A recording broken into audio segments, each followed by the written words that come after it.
Presenting this month's special series, Focus on Sports Medicine. We're talking to experts in the field about sports and exercise-related injuries and the latest advances in diagnosis, treatment, and prevention to help your patients stay active. Does every knee need a meniscus? What are the latest research and treatment modalities orthopedic surgeons are using for meniscus-deficient patients? You're listening to ReachMD, the channel for medical professionals. Welcome to the Clinicians Roundtable. I'm your host, Dr. Mary Leuchars, and joining me today from New York is Dr. Scott Rodeo. Dr. Rodeo is Professor of Orthopedic Surgery at the Weill Medical College of Cornell University. He's co-chief of the Sports Medicine and Shoulder Service at the Hospital for Special Surgery. He's also a clinical scientist and team physician for the New York Giants. Today, we're going to discuss meniscal replacement in the knee joint. Welcome, Dr. Rodeo. Thank you. Describe what we know about the function of the meniscus in the knee. Well, the menisci are very important structures. Essentially, they act as shock absorbers. They transmit load across the knee, and there's a meniscus on the inner and outer side of each knee. So meniscus injuries are very common. Tears of the meniscus occur, and the problem with meniscal injuries is they have very little healing potential. So surgery is often required to remove the torn piece of meniscus. Although that improves the current symptoms, the problem is with loss of the meniscus, now you've lost some of this shock-absorbing function of this tissue. And over time, there is a distinctly increased risk of arthritis. So the menisci serve to protect the joint surface and prevent arthritis. What are the symptoms of a meniscus-deficient knee? Typically pain and swelling. Really, you talk about kind of an early arthritis type of picture. Activity-related pain, weight-bearing activities cause pain, certainly impact activities, in particular in recreational athletes and runners and things, as well as mild swelling. And how do you assess a patient before considering a meniscal transplant? Right. I think meniscus transplantation is something we've been doing in recent years in an effort to essentially replace the lost function of the meniscus. We've learned that the results can be good if it's done early in the process. By that I mean before there is advanced arthritis in the knee. So a careful evaluation is really imperative. So we start with a careful physical examination, and then to make sure that there are no other problems in the knee as far as ligament instability or malalignment.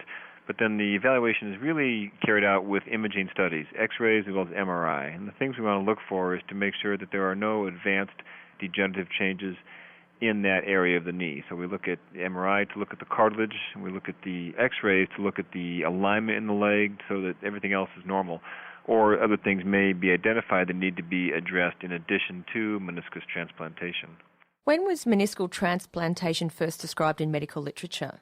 The first ones were done in the mid-1980s, just over 20 years ago, in association with transplantation of the upper part of the tibia in the setting of tumor reconstruction. So the first ones were done in that setting. Free meniscus transplantation in the setting of what we're talking about, kind of early arthritis in the late 1980s. And was that done in the USA? That was first done in Germany. The first ones done in this country were right around 1990. That's about when we started doing these at the Hospital for Special Surgery here in New York. When was the first one that you did? When I started my practice in 1996. And we were talking about assessing a patient before considering meniscal transplantation. What are the contraindications? What patients don't you want to do this procedure on? Yeah, the biggest contraindication is too much arthritis. Once there's too much wear in the knee, the patient's probably beyond that point where a meniscus transplantation will survive and do well inside the knee. Once there's a lot of arthritis, the mechanical environment and the joint surface is kind of harsh and the tissue doesn't do well. So it's the degree of arthritis is the most important thing. Second would be malalignment. So a knee that's if you think of the kind of a bow-legged person, in that person there's much more load going to the inner side of the knee. In that setting, you would not want to put in a meniscus in that area. Rather, you should do what's called an osteotomy to cut the bone and realign the leg to normalize the alignment. Can we talk now about what materials you use for meniscal replacement or transplantation? Traditionally, we've used human cadaveric tissue. So it's allograft tissue. It's human meniscal tissue, which is okay, but it has its limitations. There's a limitation in supply because these need to be sized appropriately for the patient's knee. So it can take anywhere from 3 to 6 months to identify and obtain an appropriately sized meniscus. We work with various tissue banks to get this tissue. So for that reason, there's been a lot of effort and investigation into synthetic materials for meniscus replacement. There is a device that's called a collagen meniscus implant, which is basically a collagen scaffold, kind of a meniscus-shaped material that is the synthetic material that kind of supports a reparative response. And this can be transplanted into a meniscal defect. There's a number of different groups working on other approaches. We've done some work with an industrial company using a polyurethane, an absorbable polyurethane material, again, as a synthetic meniscus. And there's some promise to these different types of synthetic materials. The nice thing is they're off the shelf. They're available, immediately versus having to wait to identify a suitably sized meniscus transplant. And the other issue with transplanted human tissue is the small but real risk of disease transmission that comes with any tissue transplantation. So there's real potential with the synthetic materials. How critical is the size of the graft? It probably is quite critical. We don't truly know what the tolerance of the joint is for size mismatch, but we think that it should be within 2 millimeters of your native meniscus. So what we'll do is we can size the meniscus based on your bony dimensions as well as looking at the meniscus in your other knee to identify the size it should be. And we like to be within 2 millimeters of that. So there probably are fairly tight tolerances. You mentioned earlier polyurethane as a substance for meniscal replacement. What sort of evidence is there for long-term wear and tear of the knee using this polyurethane? Not good long-term evidence. Good question. There is some animal data demonstrating that the material is well tolerated by the joint. It will not lead to abrasive changes on the adjacent cartilage. It does support kind of a cells kind of infiltrate into this material, and then the cells can start to synthesize a new matrix, new material within the polyurethane. So they can work and they can support tissue formation. But long-term results, very little. And so that's where that's kind of the next step. And they are being done in a limited number now in Europe as well, in a trial. And so we hope to look to that data to learn more about how this material performs in the joint. If you're just joining us, you're listening to the Clinicians Roundtable on ReachMD, the channel for medical professionals. I'm Dr. Mary Leuchars, your host, and today I'm speaking with Dr. Scott Rodeo from the Hospital for Special Surgery in New York. We're discussing meniscal transplantation in the knee joint. Dr. Rodeo, what is the exact surgical technique used to replace a meniscus? Well, it's an arthroscopic-assisted approach. So it's done with an arthroscope inside the knee to kind of prepare the joint and the surfaces and everything to put the meniscus in. We're going to transplant the meniscus with small pieces of bone attached to each end, the front and back part of it. So we make small 9-millimeter drill tunnels in the knee. That's all done arthroscopically. But we do need a small incision in the front of the knee to actually bring the meniscus in, just about an inch and a half long incision. The rest is done arthroscopically inside the knee. So it's what we call an arthroscopic-assisted approach. Do you ever do it in conjunction with an anterior cruciate reconstruction? Absolutely, yes. Many of these are often done in sort of complex needs where you combine it with something else, like an ACL reconstruction, as you say, or a procedure to kind of resurface a cartilage defect on the joint surface. I've even done some in conjunction with osteotomy where we're cutting and realigning the bone to kind of normalize the alignment. So it can be part of a complex procedure in a knee. Do you usually replace the lateral and the medial meniscus, or just one or the other more common? Usually it's one or the other. It's uncommon to do both. I have done on occasion where we've done both sides, but usually it's one or the other. And how does the rehab post-op differ for a patient who's had the meniscal transplant versus someone who's just had a regular ACL reconstruction and meniscectomy? Right. It's definitely much more conservative. It's a slower rehab after a meniscus transplant. We'll keep patients essentially non-weight-bearing for 6 weeks' time to let that meniscus graft heal, whereas in contrast, after simple meniscectomy, they can weight-bear right away. After ACL surgery, patients are partial weight-bearing for 10 to 14 days, and then they're kind of full weight-bearing by 2 weeks. So it's definitely slower after a meniscus transplantation.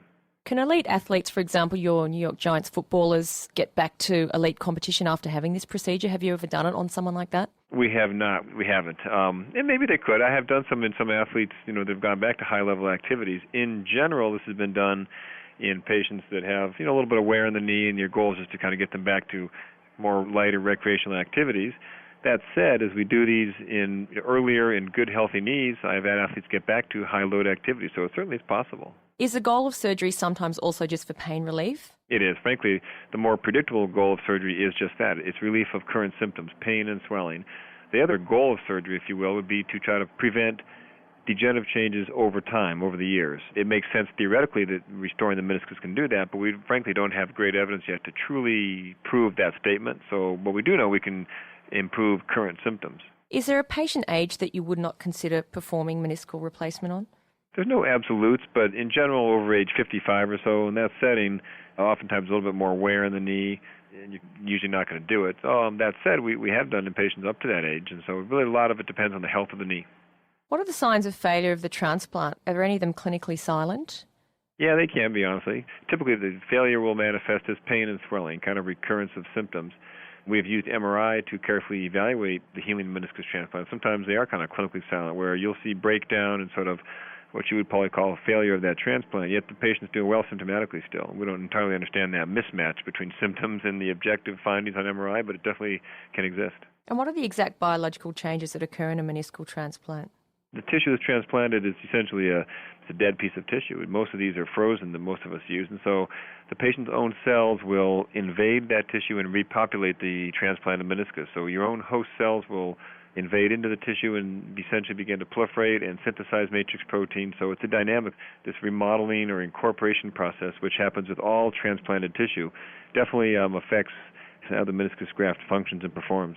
How did you develop a personal interest in meniscal transplantation? Well, I have an interesting complex knee reconstruction, including cartilage injury, ligament, as well as meniscus, and so it kind of followed from that. And then the idea, especially of trying to really replace lost function, is attractive because it's such a common problem. We have a lot of patients that are active, that demand and expect now an active lifestyle well into their later years, but at the same time that have lost their meniscus, and we know the natural history of meniscus loss is not good. It's one of gradual degeneration, so it's a huge clinical need, and so the ability to do something to kind of forestall changes is attractive, and we can help a lot of patients in this area. Do you think the availability of transplantation in the future will mean more surgeons perform meniscectomies rather than meniscal repairs? Hopefully not, because it's still, again, an ounce of prevention is better than a pound of cure. It's much better to preserve the native meniscus. And honestly, it's a complex procedure. It's technically fairly difficult. Again, graft availability is an issue. It's a slow rehab. So it's something that's seen as kind of one of your, kind of last steps, quite honestly. So I still make the point that we should try to salvage and repair a meniscus when at all possible. How do you see the future of this procedure? What would you like to see happen?